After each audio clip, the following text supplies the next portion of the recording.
Hello everyone, welcome to missile classes. आप लोगों just अभी हिंदी इलेक्टिव का पेपर देकर निकले होंगे और आज का पेपर बहुत ही सिंपल सा। बहुत सारे स्टूडेंट्स अभी तक मेरे पास 56 मैसेज आ चुका है जो पेड कोर्स लिए थे आप लोगों का, फाउंडेशन कोर्स का। उन्होंने कहा सर कि आपने जो चीज बताए थे क्लास में हूबहू वही क्वेश्चन आज पेपर में छाप दिया है। याद रखिएगा 56 ऐसे स्टूडेंट्स हैं जो 30 में से 30 क्वेश्चन सही करके आए। अब देखते हैं मेरे लाल वो तो कह रहे सर मैं 30 में से 30 क्वेश्चन सही करके आया हूं। आज मैं आपको आंसर की के माध्यम से मैं आपको बताने वाला हूं कि आपका क्वेश्चन कितना सही है और कितना क्वेश्चन गलत है। मैं सिर्फ आपको आंसर की के अकॉर्डिंग में बताने की कोशिश करूंगा, सिर्फ आपको आंसर की दिखाना चाहूंगा, ठीक है। ये आप लोगों का क्वेश्चन था, यस या नो।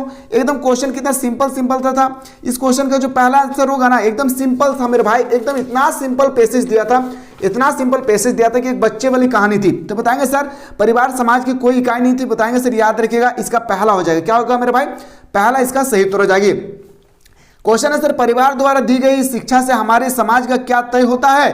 तो बताएंगे सर याद रखिएगा दिशा। क्या तय होता है? दिशा और दशा दोनों तय होती है। मतलब बोल सकते हैं सर इसका ऑप्शन नंबर डी इसका राइट आंसर हो जाएगी। कितना सिंपल क्वेश्चन था। और एक बार आप लोग जरूर कमेंट कीजिएगा मेरे भाई, जो भी मेरे बहन मेरे भाई आप लोग स्टडी कर रहे थे हमारे यूट्यूब चैनल से हो, एप्लीकेशन से हो, कोई भी कोर्स लिए या टेस्ट सीरीज लिए तो आप लोगों को हेल्पफुल हुआ या नहीं? आप लोगों के लिए जब मैं इतना मेहनत किया हूँ, इसमें आप लोग का मेहनत जो हमारी टीम की मेहनत थी, हमारी लगन थी, आप लोगों का भी मेहनत था, इसमें आप लोगों का रिजल्ट जो है बेहतर हुआ या नहीं? आप लोग आज एग्जाम देकर आप लोगों का अंदर से कैसे फील हो रही है जरूर बता दीजिएगा, क्योंकि हम लोगों को अभी क्लास भी देखना है, क्योंकि हिस्ट्री का पेपर बाकी है। बाकी सोचिएगा अभी सारा पेपर हम लोग को बाकी है। अभी जल्दी से आप लोग आंसर की मिला करके जल्दी से बता दीजिएगा आप लोग कितना क्वेश्चन सही करके आए हैं। क्वेश्चन सर विद्यालय अपने आप में समाज का कौन सा रूप है? तो बताएंगे सर विद्यालय अपने आप में एक छोटा सा रूप है। ऑप्शन नंबर डी इसका राइट आंसर हो जाएगी। बच्चे बच्चियां अलग अलग से आते थे, कहां से आते थे? तो बताएंगे सर बच्चे बच्चियां जो थे वो अलग अलग से परिवार से आते थे। क्या मेरे भाई? परिवेश नहीं होगा, यहाँ पे परिवार होगा मेरे भाई, याद रखिएगा, ठीक है। क्योंकि जब आप पैसेज देखेंगे ना यहाँ पे तो यहाँ पे परिवेश लिखा होगा, ठीक है। तो ऑप्शन नंबर क्या आ जाएगी आपका? बिल्कुल सही हो जाएगी परिवेश। ऑप्शन नंबर 20 का बिल्कुल राइट आंसर हो जाएगी। अगला जो आप लोगों का पैसेज दिया गया था ना, ये पैसेज बहुत सिंपल था। मैं ऑलरेडी मैं आप लोगों को पहले बता चुका हूं कि आप लोगों का 12 मार्क्स का पैसेज आएगा, जिसमें से 2 पैसेज एकदम सिंपल होगी। तीसरा पैसेज वही बंदा बना सकता है जो पोएट्री सेक्शन को अच्छी तरह से पढ़ा है। इतना सिंपल पैसेज दिया था। पता है इसमें क्या कहा गया था कि किस राह पर चलना कठिन था। इसमें चिक चिक कर मैं बता चुका हूं आप लोग का कि याद रखिएगा इसका क्या होगा? साधना ऑलरेडी दिया हुआ है पैसेज में। क्वेश्चन नंबर नेक्स्ट पे आते हैं सर। अगला क्वेश्चन है कि लाखों विद्या किसे रोकेंगे? लाखों जो विद्या है मेरे भाई वो किसको रोकेंगे? तो बताएंगे सर साधक को। किसको मेरे भाई? साधक। इसका बिल्कुल सही उत्तर हो जाएगी। जिसने भी डी लगाकर क्लिक करके आए हैं उसका आंसर बिल्कुल गलत है। अगला क्वेश्चन पे आते हैं सर। अगला क्वेश्चन है कि आंख झपकने से क्या लूट जाएगा? आंख जैसी झपकेगी हमारी लूट जाएगी जीवन का धन। ऑप्शन नंबर बी इसका राइट आंसर होगा। अपना चलन किसे देखना है? अपना जो चलन है मेरे भाई वो किसे देखना है? तो चलने वाले की। क्या हो जाएगी? ऑप्शन नंबर ए इसका राइट आंसर हो जाएगी। अब आपसे आते हैं सर आपका संपादक फीचर लेखन से संबंधित बहुत सिंपल क्वेश्चन था। ये क्वेश्चन मैंने आप लोगों को चीख के बता चुका मेरे भाई कि फीचर किस प्रकार की विद्या मानी जाती है? तो विषय प्रधान। क्या मैंने क्लास में डिस्कस करवाया था? नहीं। आज आप लोग एग्जाम देने के बाद कैसा फील हो रहा है मेरे भाई? आप लोग जरूर बताएं मेरे शेरों। आप लोगों के लिए हमारी टीम बहुत मेहनत करते थे। 2 बजे तक आप लोगों के लिए कंटिन्यू आप लोगों का स्टडी कराने के लिए मेरे रात 2-2 बजे तक आप लोगों के लिए मेरे साथ मेरे फैमिली के साथ हमारे टीम के मेंबर भी बिल्कुल आप लोगों के लिए सपोर्ट करते थे ताकि आप लोग पढ़े लिखे और अच्छे मार्क्स से पास हो सके। क्वेश्चन है सर किसमें निम्न में से किसके द्वारा रचनात्मक को बढ़ाया जा सकता है? रचनात्मक को बढ़ाने के लिए ना शिक्षा का होना बहुत जरूरी है। क्या शिक्षा के द्वारा बढ़ाया जा सकता है? प्रशिक्षण मतलब ट्रेनिंग के माध्यम से भी हम लोग बढ़ा सकते हैं। तो बोल सकते हैं सर ऑप्शन नंबर आपका बिल्कुल सही हो जाएगी, सी इसका राइट आंसर होगा। समाचार पत्र की आत्मा कहां होती है? जो समाचार पत्र है इसकी आत्मा कहां पे होती है? बहुत सारे स्टूडेंट इसका गलत आंसर करके आए, पर मैं क्लास में करवा चुका हूं। इसका आंसर पता है क्या होगा? संपादकीय पृष्ठ। क्या हो जाएगी? संपादकीय पृष्ठ। जिसने भी सही किया है एक बार कमेंट कर दीजिएगा कितना क्वेश्चन आपका सही हुआ है। ये भी क्वेश्चन मैं बताया रिपोर्ट का प्रस्तुतिकरण। कोई हम लोग रिपोर्ट कर लिए उसका प्रस्तुतिकरण करेंगे तो उसको हम लोग रिपोर्टिंग कहते हैं। क्या करते हैं? रिपोर्टिंग कहते हैं। सर ऑप्शन नंबर ए इसका राइट आंसर हो जाएगी।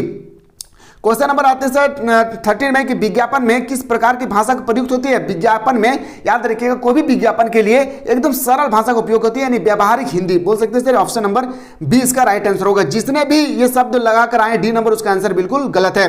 अगला क्वेश्चन पे आते हैं सर। क्वेश्चन नंबर हम लोग को 14 है कि पत्रकारिता के विकास में कौन सा मूल भाव सक्रिय रहता है? तो बताएंगे सर ये जो क्वेश्चन नंबर हम लोग को 14 है याद रखिएगा जिज्ञासा का होना बहुत जरूरी है। ऑप्शन नंबर डी इसका राइट आंसर। क्या मेरे भाई आप लोगों को मैं बताया था या नहीं? जल्दी से बताएं ताकि मुझे भी थोड़ा सा एनर्जी मिलेगी कि मैं आप लोगों के लिए जो मेहनत कर रहा हूं इसका फल आप लोग लाए हैं आज, ठीक है। और इसी तरह से आप लोगों का सारा क्वेश्चन मैं बता दूंगा मेरे भाई, जितना भी क्वेश्चन बचा हुआ है आपका history, political, geography, economics, sociology, जो भी टॉपिक बचा हुआ है सारा चीज आपको कवर करवा दूंगा। बिल्कुल आप लोग ज्यादा से ज्यादा इस वीडियो को शेयर करें सारे स्टूडेंट, ताकि आंसर को मिला करके उनको सुकून मिले कि मैं 30 में से कितना क्वेश्चन लाया हूं। कंप्यूटर के लिए सबसे सुसंगत भाषा कौन सी है? सारा स्टूडेंट इसका आंसर गलत करके हैं, पता है इसका आंसर क्या होगा? अंग्रेजी होगी। क्या होगी? सुसंगत भाषा अंग्रेजी होगी। ऑप्शन नंबर 20 का राइट आंसर हो जाएगी। क्वेश्चन नंबर नेक्स्ट बात है, ये आप लोगों का था पैसे से रिलेटेड, और ये क्वेश्चन आप लोगों का पता है कहां से लिया गया था? याद रखिएगा, सूर्यकांत त्रिपाठी निराला इसका राइटर होगी। गीत गाने तो मुझे सरोज स्मृति से लिया गया था। कहां से? सरोज स्मृति से लिया गया था। उपयुक्त पंक्तियों के रचनाकार कौन है? मैंने अब आपको पहले बता चुका हूं, अगर आप नहीं पढ़े तो इसका उत्तर आप नहीं दे पाएंगे। फाइनली आप लोगों के सामने बहुत सिंपल था, सूर्यकांत त्रिपाठी निराला इसका राइटर हो जाएगी। अगला क्वेश्चन है कि प्रस्तुत पंक्तियां किस विधा में आती है? याद रखिएगा, शोक, दुख भरी था, इन्हें बोल सकते हैं सर। ऑप्शन नंबर ए इसका राइट आंसर हो जाएगी। अगला क्वेश्चन पे आते हैं, इन पंक्तियों में किसकी सुंदरता का चित्रण किया गया था?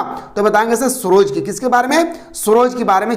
याद रखिएगा क्या हो जाएगी मेरे भाई? सरोज के बारे में इसमें बताया गया था। अगला क्वेश्चन पे आते हैं, सर किसके स्वप्न थक गए थे? ये क्वेश्चन का आंसर हमें नहीं मिला है, लेकिन हमें पूरा यकीन है कि इसका देवसेना होगा। एक बार आप लोग जरूर बताइएगा कि अगर आप लोगों को किसी को पता है 90 नंबर का तो आंसर आप लोग बता दीजिएगा। अगर नहीं पता है तो मैं आप लोगों को डिस्क्रिप्शन बॉक्स में ना आप लोगों का मैं आंसर बता दूंगा, उसके लिए भी टेंशन नहीं लेना है। अगला क्वेश्चन पे आते हैं सर, निराला, सूर्यकांत त्रिपाठी निराला। आज हम सुबह का ही क्लास में आप लोगों को ये क्वेश्चन चीख के बताया था, और बहुत सारे स्टूडेंट ना इसको आंसर गलती करके आए, ये कि आप लोगों का ऑप्शन डी मार दिया, बिल्कुल गलत था मेरे भाई। जो सूर्यकांत त्रिपाठी निराला जी है ना, वो छायावादी कवि था। क्या? छायावादी कवि था। क्वेश्चन है सर, विष्णु खरे, जो विष्णु खरे उनका जन्म हुआ था, याद रखिएगा विष्णु खरे का जन्म में चीख के बताया था मॉर्निंग के टाइम 1940 इसका सही उत्तर हो जाएगी। क्या होगी? 1940 इसका बिल्कुल सही उत्तर हो जाएगी। क्या मेरे भाई आपको बताया था या नहीं कि रामचरितमानस की किसकी रचना है? बताया था या नहीं? जल्दी से बताया। कितना आप लोगों के लिए मेरे लाल कितना स्ट्रगल करना पड़ता है, तब जाकर आप लोग स्टडी करते हैं, और यही स्टडी एक दिन आप लोगों के लिए रंग लाएगी, ठीक है। तो आप लोग शेयर करें, हमारे फैमिली के बारे में बताएं, मिसाल क्लासेस के छोटा सा परिवार के बारे में बताएं।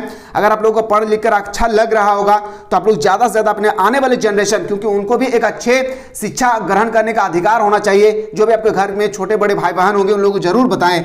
घनानंद किसके प्रेम पत्र में लिखते हैं? ये भी क्वेश्चन बहुत इंपॉर्टेंट था, और ये क्वेश्चन बहुत सिंपल था मेरे भाई। सारा स्टूडेंट ने इसका आंसर गलत करके आए हैं। इसका आंसर एकदम सुजान होगी। क्या हो जाएगी? सुजान इसका बिल्कुल सही उत्तर हो जाएगा। ऑप्शन नंबर सी इसका राइट आंसर हो जाएगी। लता प्रतान शब्द का अर्थ क्या है? देखिए, लता प्रतान का मतलब होता है ना हृदय, कोमल, यानी फैलाव, बोल सकते हैं लता का फैलाव। ऑप्शन नंबर आपका बिल्कुल सही उत्तर हो जाएगी, 20 का राइट आंसर हो जाएगा। क्वेश्चन है संविदा का नाम क्या था? मैं सुबह को ही बताया था, संविदा का नाम क्या था? हरगोविंद। संवेद पहुंचाने वाला था हरगोविंद, याद रखिएगा। चलिए अगला क्वेश्चन पे आते हैं, फणीश्वर नाथ रेणु किस विचारधारा का कवि थे? सारा स्टूडेंट ने पता है इसका आंसर अलग अलग मार के आए हैं, पर इसका जो 26 है मेरे भाई, इसका राइट आंसर होगा प्रगतिशील। क्या हो जाएगी? प्रगतिशील। बहुत सारे स्टूडेंट ने पर्यायवादी भी मारे, बहुत कम ही पर्यायवादी मारे होंगे, लेकिन छायावादी सबसे ज्यादा मारे। छायावादी कवि कौन है? सूर्यकांत त्रिपाठी निराला। लेकिन आपसे पूछा गया क्या फणीश्वर नाथ रेणु, तो प्रगतिशीलवादी हो जाएगा। ऑप्शन नंबर क्या आ जाएगा? ए इसका राइट आंसर हो जाएगी। आरोहण पाठ में कौन सी नदी का जिक्र है? सुबह को मैंने बताया था मेरे भाई, सुबह को ही बताया था, याद रखिएगा, सुपीन नदी के। किसके बारे में? सुपीन नदी। ऑप्शन नंबर ए इसका राइट आंसर हो जाएगी। सूरदास की झोपड़ी किस उपन्यास से ली गई है? मैंने अभी जस्ट बताया था मॉर्निंग में, रंगभूमि। यस या नो माय भाई? जल्दी से बताया, रंगभूमि से ही लिया गया था ना। चलिए अगला क्वेश्चन पे आते हैं सर, मौन सत्याग्रह। हाँ, ये थोड़ा सा आप लोगों का डिफिकल्ट हो सकता था, लेकिन अगर स्टूडेंट्स इस क्वेश्चन को सही तरीके से समझते हैं कि सत्याग्रह द्वारा महात्मा गांधी द्वारा शुरू किया गया था, इसमें ना तो हिंसा करने के लिए कहा गया था, ना ही हंगामा करने के लिए कहा गया था, और ना ही तोड़फोड़ करने के लिए कहा गया था, बल्कि शांतिपूर्ण तरीके से बिना किसी कुछ कहे आंदोलन करना था। क्या हो जाएगी मेरे भाई? ऑप्शन नंबर डी इसका बिल्कुल सही उत्तर हो जाएगी। अगला क्वेश्चन पे आते हैं सर, नेक्स्ट क्वेश्चन हमारे पेपर में, बिस्कोहर की माटी के लेखक कौन है? मैंने अभी जस्ट बताया था मॉर्निंग टाइम कि आपका एक क्वेश्चन आएगा ही आएगा चारों टॉपिक से, तो बताएंगे सर बिस्कोहर के माटी का लेखक हो जाएगी सूर्यकांत त्रिपाठी निराला जी। कौन मेरे भाई? सूर्यकांत त्रिपाठी निराला। क्या बोलेंगे सर? ऑप्शन नंबर इसका राइट आंसर होगा विश्वनाथ त्रिपाठी। क्या हो जाएगी? विश्वनाथ त्रिपाठी। ऑप्शन नंबर क्या आ जाएगा? ऑप्शन नंबर इसका बिल्कुल सही उत्तर हो जाएगा मेरे भाई। क्या हो जाएगी? तो चीख में पढ़ा चुका आप लोग का 20 द करेक्ट आंसर। आप लोग एक बार जल्दी से बताएं कि आप लोगों को 30 में से कितना क्वेश्चन सही हुआ है, साथ ही साथ हमारे मेहनत आप लोगों के रिजल्ट में रंग लाएगी या नहीं, एक बार जरूर बता दीजिएगा। चलिए इसी तरह से मिलते हैं हम लोग हिस्ट्री और ज्योग्राफी के पेपर के साथ, क्योंकि ये सब पेपर का भी आप लोगों के एग्जाम अभी जस्ट होने वाले हैं।